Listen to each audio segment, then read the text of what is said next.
It's Tommy Tuesday. Tommy Curran, NBC Sports Boston, joining us here. What's going on, Tom? What's up, my friends? How are you? They're good. Oh, we're doing wonderful. You're down in New Orleans. I know it's early in the week. Maybe it's tough to get a feel for this early on in the week, but what sort of buzz, if any, are the Patriots generating in the football world? I remember asking you this a year ago. You were comparing it to like the Carolina Panthers of the world and teams like that. Where are they in terms of buzz at this Super Bowl? Yeah, unfortunately, they remain afterthought status, but at least the thought that is given to them is one of, hey, Vrabel might be able to get you guys headed in the right direction, huh? Which is generally spoken to you by, fellow beat writers and media people around the country. They know you're from Boston, and they have a just tangential interest in your team and say, well, Vrabel should make it a little bit better. Yes, ... And I think that that's generally the vibe around the team. We just spoke to Thomas Dimitroff this morning, and that'll be on the Patriots Talk podcast later today. But he basically said, look, and he interviewed for Tennessee and New York Jets general manager position, so he's got still a very good, solid feeling on the league. And he acknowledged, look, the roster's bad, but if you have the coach and the quarterback, things can change rapidly. Just a lot depends on free agency and how many of those things you can fix or at least have an answer on position-wise. So you don't go into the draft saying, oh, my God, we have to get this person in the draft. And I think that's kind of what they did last year when you look at the Caden Wallace and Layden Robinson. They went into the draft trying to draft second- and third-round picks to start, and they couldn't do it. Where do you? What's your overall thought on the coaching staff at this point? It seems like every couple of days they seem to add somebody new. A lot of guys with connections to Mike Vrabel, and then also Josh McDaniels. So how do you view the staff to this point? Still same. I mean, what was the problem last year? It was inexperience. It was a lack of a cohesive vision, I think, that was well articulated. And I think that's going away. So if the most recent problem was inexperience and a lack of a vision, at least among the coaching staff and the direction of the team, the biggest problem is talent. And you then go out and address that with experience, with what appears to be what will be a cohesive answer to the problems, with a coordinator in Josh McDaniels who is able to tailor stuff to the player because he's got so much experience, as opposed to saying, here, Drake, we're going to do this. I can't help but say there's nothing negative about the group that I can really come up with. And I would have said that if you asked me in December or January, right after the hiring, what do you think of Mike Vrabel? I said, or even prior, before Vrabel was hired, what does this coaching staff need to be? And I would have said experienced and able to meet its players halfway and set standards that I think too many players were ignoring over the course of 2024, but years prior too. And I agree with that. Like the experience on this staff is a good problem to have, if it's a problem at all compared to a year ago. McDaniels does feel like an outlier on the staff, though, in his lack of connections to Mike Vrabel as a coach. I know he was a coach when Vrabel was a player in New England, but outside of that tie, it's not like they've worked together on coaching staffs before. The further we go along, at least to me, he feels like an outlier on the staff. Is that a fair way to characterize it? Yeah, I do. I think that's definitely a fair way to characterize it. And I think that the next question would then be, is this Mike's choice, or were the Patriots and ownership pushing him towards this decision? And it is a logical question. I still think it's the best candidate. I would rather see him than, say, for instance, Nick Caley.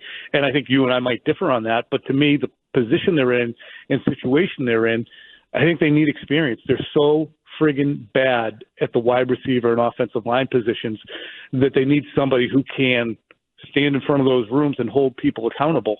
And I think Josh can do that. So it was phrased perfectly, I think, by Phil Perry. If Vrabel got the job at Chicago, was Josh going to be his offensive coordinator?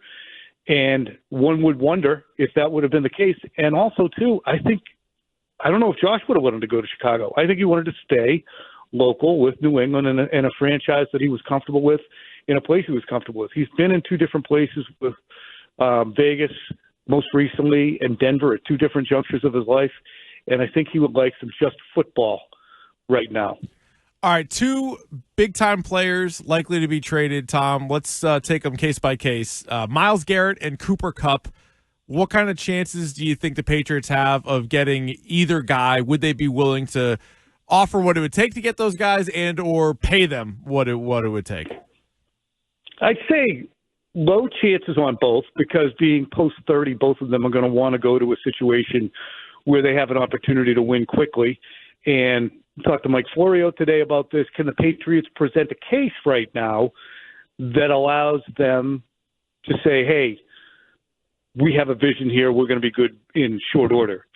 And you are, if you're a player, you're buying on spec to come to the New England Patriots. Will Myles Garrett get his way? It's obviously a far different situation than Kupp's because he's one of the best players in the NFL, and he carries a massive amount of money.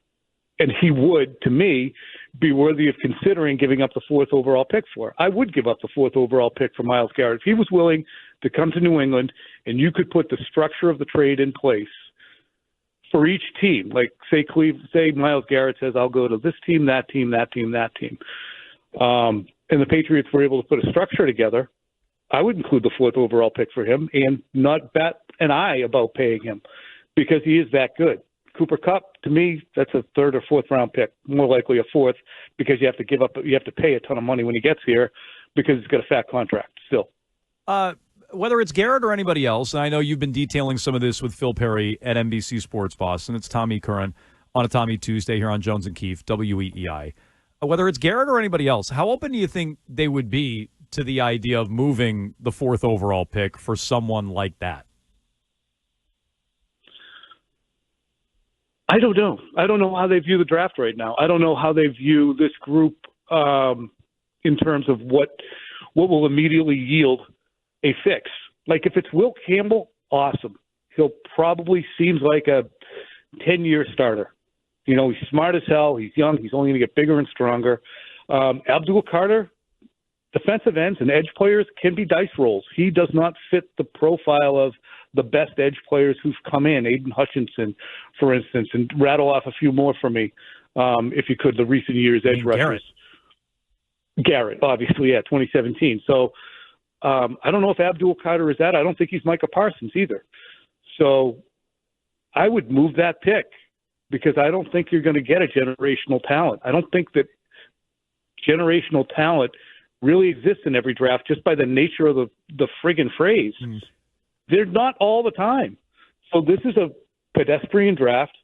I'd give up 4 for a player like Garrett, sure. And I think that the Patriots, if they're realistically looking at it, or you could say, we can't do that. We would be better off trading down from 4 and adding players because our pockets are empty. You know, moving and gaining more picks to get more talent. But there's a lot of different ways to skin a cat, I guess. Obviously, it's a lot easier to clean house with the coaching staff than it is to clean house with the roster. But how much roster turnover do you expect? Because I still go back to the line that Mike Vrabel had in his opening press conference when he was asked, like, what kind of players are you looking for? And he was like, good players, which they don't have a ton of. So I know Elliott Wolf last year, first year post Bill, like re-signed every guy that was on the team the year before. I'm wondering how Vrabel looks at it and, you know, whether that means trades or surprise cuts or whatever else. How different could the roster look next year? It could look very different, but you have to have somebody behind these guys to get better with. For instance, and I think Kyle Duggar, a lot of it was traceable to injury, or Ramondre Stevenson. Yeah. Let's take those 2 instances. I would bet on Kyle Duggar being a player that you could continue to have as part of your core and carry over from Mike Vrabel. Ramondre Stevenson, he makes a lot of money. And, you know, he was outplayed for stretches by Antonio Gibson. He was certainly outplayed in 2023 by Ezekiel Elliott. Elliott was the better back for the Patriots. So I look at those contracts as being ones that you would focus on if you're the Patriots. But you can't throw everybody overboard just because you don't like the cut of their jib.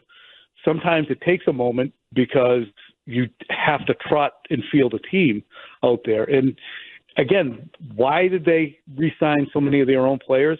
Because free agency sucked last year. And I think if you look at free agency year in, year out, oftentimes it kind of sucks. You have to do it via trade more often than not now because Players sign big-ass contracts, they stay with their teams, and then like Cooper Kupp, that contract becomes obsolete. So you have to figure out a way to get those players who might not hit free agency when teams say, okay, it was nice while it lasted.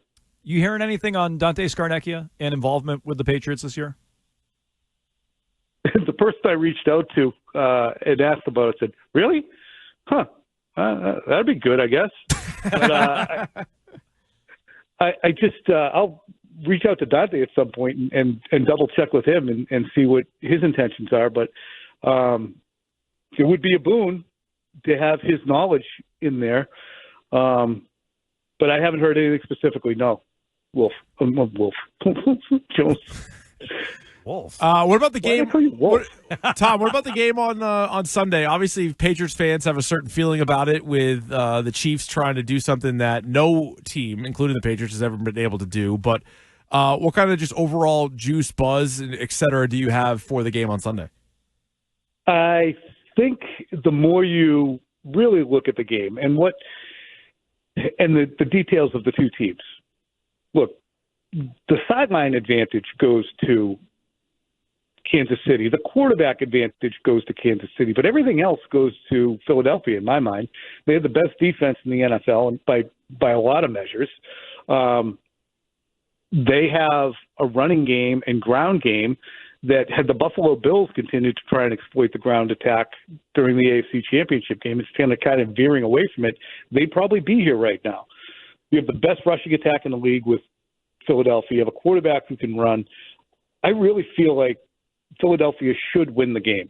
And the only reason that you wouldn't say they will win the game is because of Patrick Mahomes. So I'm going to say my leaning is towards the Eagles winning this one. Oh, interesting. I thought you were going to say the refs would be one reason why maybe you'd pick Kansas City. Go on. Is that a problematic story? I asked you about this a couple of weeks ago. Like, does the NFL have a Chiefs problem? You know, Goodell's getting asked about it. Kelsey's joking about it. Chiefs ownership is talking about it. Like, is that a distraction for the league? Is that a problem for the league with that such a large discussion going into a Super Bowl with the backdrop of, well, Terry Rozier is suspended for gambling in the NBA and a Major League Baseball umpire just got dismissed? Like, how problematic is that for the league? It should be. I mean, it was less than a decade ago that Roger Goodell was being asked about gambling and affiliating with casinos and online work. And he said, we can't do that because then that will cast aspersions on our outcomes, fixed or scripted. So to act, a decade later, like, my God, how could you ever think that, is so beyond comprehension and just defies logic. But that's how they operate. That's how the highest reaches of society, it seems, operates. My God, that would never happen. Then you ask them about it. My God, we would never consider such a thing. They'll tell you one thing adamantly, and then when it comes to pass that they're on the other side, they can't comprehend being questioned about it. So that's what I think we're watching. But yeah, that's the backdrop of the Kansas City Chiefs getting favorable calls. The human nature element of officiating that people prefer and should prefer to an extent, instead of making it completely automated, is going to err on the side of, well, if Patrick Mahomes gets drilled, I'm going to notice it more than if, Aiden O'Connell gets drilled. Aiden O'Connell gets drilled in, he probably put himself in a bad spot. Patrick Mahomes, those guys are trying to take him out. Mm-hmm. It's just, that's the human nature aspect of it. The Chiefs, we watched it this year with the Patriots. You don't get calls when you're a crap team. You just don't. So. You've been to a lot of Super Bowls, Tom. Where would you rank New Orleans as a host city and site? Everybody loves New Orleans Super Bowls because of Bourbon Street and the vibe of the town, the music. I like convenience and cleanliness. I liked Indianapolis. Oh, nice. Did not expect that. Everything was just smushed right in there. All right. Midwest guy. Like that. Huh. Yeah. They said the Royal Rumble in Indianapolis. Huh. Lucas Oil. Yeah, of course they did. You love the Combine. You must love the Combine is what you love. So anything else ahead of New Orleans? Indy, anything else ahead of New Orleans? I like Arizona too. Clean, warm, easy to navigate. Golf. Yep. Yeah, golf. Arizona and Indianapolis. Golf is factored in there somewhere, I'm sure, as well. Can at least get to a Topgolf, yeah. That's true. Settle a debate for us here, Tom. It was very heated earlier today. We were tearing off Super Bowl snacks. Do you like a bone-in wing or a bone-out, boneless wing? Bone in as long as it's a flat. I am not big on the. Yeah, I've come around on that. Used to just like the drummies, but now I'm just so. If you're not going to give me, those are the messiest ones. The flat, like I like them both. That's the messiest. I like a mix. I like a nice mixture. It's all meat there. It's all meat. That's Sometimes right. you're going to get a little bit of gristle and tendon when you get into the leg. Yeah, also true. That was a good point. I hadn't considered it that way. Tommy Curran, you can check out his work all Super Bowl week live from New Orleans on NBC Sports Boston. Quick slants tonight. Check him out on Twitter as well at Tom E. Curran. Tom, we appreciate it. We'll talk to you next Tommy Tuesday. Thank you, boys. Have a great week. Thank you, Tom. Tom E. Curran joining us from the Super Bowl in New Orleans.